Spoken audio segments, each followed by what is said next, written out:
पुढच्या बातम्यात ते आता अशोक खरातच्या संदर्भामध्ये। अशोक खरात याला फाशीच द्यायला हवी इतक्या स्पष्ट शब्दामध्ये लोक संताप व्यक्त करतात। नाशिकच्या न्यायालयाबाहेर नागरिक संतप्त स्थितीमध्ये अशोक खरातला फाशीच द्या अशी भूमिका घेताना दिसले। या वेळेला तिथे काय गदारोळ झाला तो आपण आधी पाहणार आहोत आणि नंतर बघूया तृप्ती देसाई काय म्हणाल्या।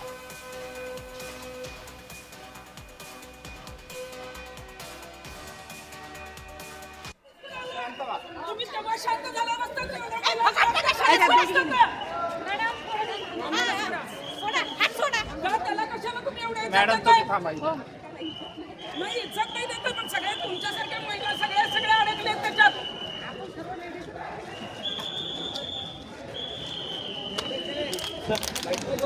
थांबा थांबा येतच थांब।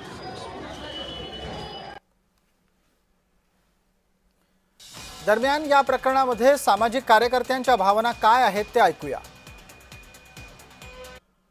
कोणीतरी त्याला वाचवत होतं ना, त्याच्या संस्थेवर ज्या बाई होत्या त्यांनी त्याला किती वेळा वाचवलं।